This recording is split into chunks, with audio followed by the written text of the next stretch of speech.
আসসালামু আলাইকুম রহমতুল্লাহি ওয়া বারাকাতুহু।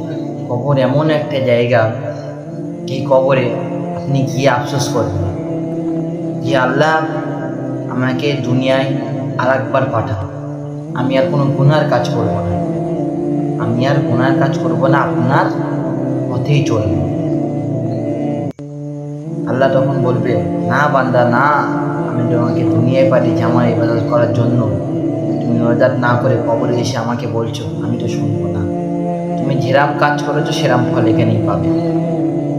আপনাদেরকে আমি একটা সাপোজ করে বলছি, আপনার একটা উদাহরণ দিচ্ছি আপনাকে, যে আপনারা দুনিয়া অবশ্যই পড়াশোনা করছেন, বই খোলেন, যে বই স্কুলে একটু পড়ি, বাংলা স্কুলে যারা পড়ি বই খোলেন, তারা পড়েন না, মনে হয় যে না বন্ধ করে দিই, কাল পড়ব, কাল হয়ে যাবে, ভাবেন কাল হয়ে যাবে, আবার কাল দিনটা আসবে, কালকে আবার বই খুলবেন, তখন ভাববেন আজকে পড়বো না, আবার কালকে হবে।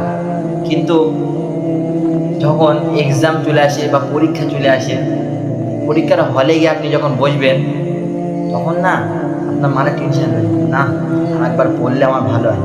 কিন্তু আপনি সেখানে গিয়ে ফিরে আবার পড়তে পারবেন, কিন্তু কবরে এসে আপনি এটা করতে পারবেন না। কবর এমন একটা জায়গা, তাই জন্য দুনিয়ায় থাকাকালীন আল্লাহর কাছে আল্লাহর পথে চলতে হবে, নামাজ কালাম পড়তে হবে, নাহলে কবরে গিয়ে আপনি ছাড়া পাবেন না। হুজুর পাক সাল্লাল্লাহু আলাইহি ওয়াসাল্লামের মেয়ে আম্মা জান ফাতেমা রাদিয়াল্লাহু তাআলা আনহু, যখন তিনি কবরে গিয়েছিলেন, তখন ফেরেশতারা বলছে, হে কবর তুমি শোনো, আজকে তোমার বুকে কে আসছে জানো? তখন কবর বলছে, কে? তখন ফেরেশতারা বলছে, তোমার বুকে জান্নাতের রানী, জান্নাতের সর্দার আসছে, যার জীবনে কোনো। তখন কবর বলছে, কে জান্নাতের রানী, কে? হুজুর সাল্লাল্লাহু আলাইহি ওয়াসাল্লামের মেয়ে, আমি এটা শুনবো না, আমার শুধু নেকি আর আমল। হুজুর সাল্লাল্লাহু আলাইহি ওয়াসাল্লাম মেয়ের সময় এরা বলছে, তাহলে আমরা এখনকার মানুষ, এখনকার জেনারেশনের ছেলেদের যদি কবরে যায়, তাহলে আমাদেরকে কি করবে? তাই এখনই আমি বলছি, আপনারা আল্লাহর পথে চলে যান, আল্লাহর কাছে ক্ষমা চেয়ে এখনই নামাজ পড়া শুরু করে দেন। নামাজ পড়ে এমন একটা নামাজ এমন একটা শান্তির জিনিস, নামাজ পড়লে ঘরে সুখ আসে, ঘরে আপদ বিপদ চলে যায়। নামাজ পড়েন।